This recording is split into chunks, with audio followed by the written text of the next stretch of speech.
Guys, welcome back. പുതിയൊരു വീഡിയോയിലേക്ക് എല്ലാവർക്കും സ്വാഗതം. ഒരു സ്കിൻ കെയർ റുട്ടീൻ കണ്ടല്ലോ, മസ്റ്റ് ഫോർ ടീനേജേഴ്സ് ട്രൈ ചെയ്യണം. ഒരു ഗുഡ് സ്കിൻ നിങ്ങൾക്ക് വേണമെങ്കിൽ തീർച്ചയായിട്ടും ട്രൈ ആക്കണം. So let's go to the video. Morning routine എന്ന് പറയുമ്പോൾ ഫസ്റ്റ് ഞാൻ ചെയ്യുന്നൊരു കാര്യം ബ്രഷ് മൈ ടീത്ത്, പിന്നെയാണ് സ്കിൻ കെയറിലോട്ടുള്ള കാര്യങ്ങളിലേക്കാണ് പോകുന്നത്. അങ്ങനെ ബ്രഷിങ്ങും പരിപാടികളൊക്കെ കഴിഞ്ഞ് ഇനിയും നെക്സ്റ്റ് സ്റ്റെപ്പ് എന്ന് പറയുന്നത് ഫേസ് വാഷ് ചെയ്യുന്നതാണ്. ഫേസ് വാഷിനായിട്ട് ഞാൻ യൂസ് ചെയ്യുന്നത് ഇവിടെ ഡോട്ട് ആൻഡ് കീയുടെ ഒരു ഫേസ് വാഷാണ്. ആക്ച്വലി ഇതൊരു ട്രയൽ പ്രോഡക്റ്റാണ്. ഞാൻ സ്മിറ്റിനിൽ നിന്ന് വാങ്ങിച്ചതാണ്. പക്ഷേ കൊള്ളായിരുന്നു, നല്ല. എനിക്കിത് യൂസ് ചെയ്തിട്ട് എൻ്റെ ഒരു അഭിപ്രായം പറയുകയാണെങ്കിൽ ഞാനിത് യൂസ് ചെയ്ത് കഴിഞ്ഞ ഉടനെ എൻ്റെ സ്കിന്നിക്ക് ഭയങ്കരമായിട്ട് ടൈറ്റ് ചെയ്തൊരു ഫിനിഷ് എനിക്ക് തരും. So it's A good thing.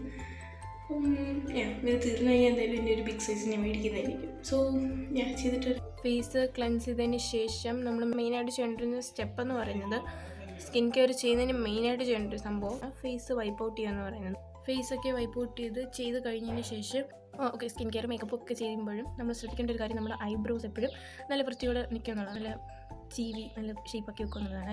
അല്ലെങ്കിൽ ആയിട്ട് കിടക്കുമ്പോൾ അത് അവിടെ ഒരു ഭംഗിക്കുറവ് വരും. അപ്പം അതുകൊണ്ടൊന്ന് മെയിനായിട്ട് ശ്രദ്ധിക്കുക. ഇവിടെ യൂസ് ചെയ്യുന്നത് ടോണറാണ്.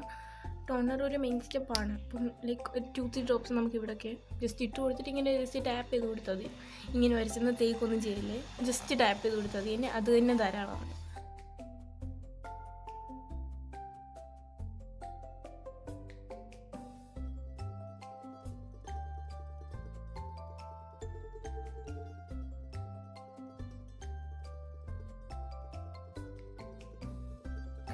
ടോണർ ഇട്ട് കഴിഞ്ഞാൽ ജസ്റ്റ് ഒരു 2-3 ഡ്രോപ്സ് ഇവിടേക്ക് ഇട്ടിട്ട് കൊടുത്താൽ എല്ലാം കൂടെ വാര്യങ്ങൾ. ശ്രദ്ധിക്കേണ്ട ഒരു കാര്യം എന്ന് പറയുന്നത്, ഇത് നന്നായിട്ട് ഉണങ്ങിയതിന് ശേഷം ഓരോന്ന് ഇട്ട് കൊടുക്കുക എന്നുള്ളതാണ്. എല്ലാം കൂടി ഇട്ട് കൊടുക്കുമ്പോൾ അത് കുറച്ചുകൂടി ഓയിലി ആയിട്ട് തോന്നിക്കുന്നതാണ് എൻ്റെ ഒരു അഭിപ്രായം. ഓക്കെ, നിങ്ങൾക്ക് ഇഷ്ടമുള്ളതുപോലെ ചെയ്യാം. ഇത് കഴിഞ്ഞ് ഞാൻ ചെയ്യുന്നത് സിറം യൂസ് ചെയ്യുവാണ്.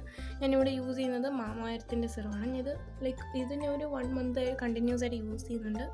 കൊള്ളാം. ഇത് വിറ്റമിൻ സിയുടെ ഡെയിലി ഗ്ലോ ഫേസ് സിറമാണ് യൂസ് ചെയ്യുന്നത്.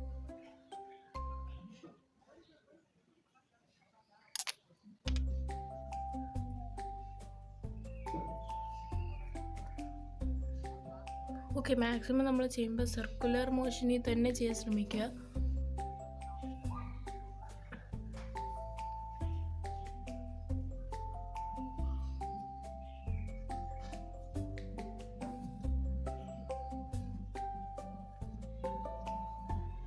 നെക്സ്റ്റ് സ്റ്റെപ്പ് എന്ന് പറയുന്നത് മോയ്സ്ചറൈസറാണ്. ഡോട്ട് ആൻഡ് കീയുടെ വൈറ്റമിൻ ഇ മോയ്സ്ചറൈസറാണ്.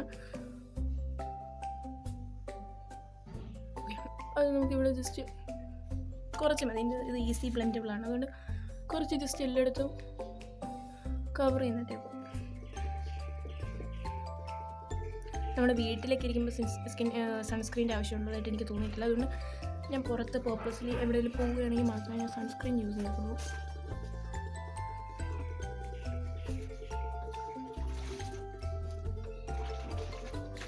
നെക്സ്റ്റ് ഞാനിവിടെ അപ്ലൈ ചെയ്യുന്നത് ലിപ് ബാമാണ്.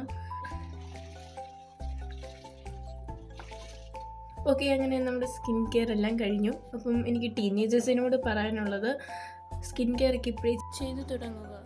അറ്റ്ലീസ്റ്റ് ഫേസ് വാഷിൽ ട്രൈ ചെയ്യുക. സോ ഇത്രയൊക്കെയുള്ളൂ ഇന്നത്തെ വീഡിയോ. Thanks for watching. ഇനിയും നെക്സ്റ്റ് വീഡിയോ നെക്സ്റ്റ് വീക്ക് വരുന്നതായിരിക്കും. So stay tuned. ബൈ.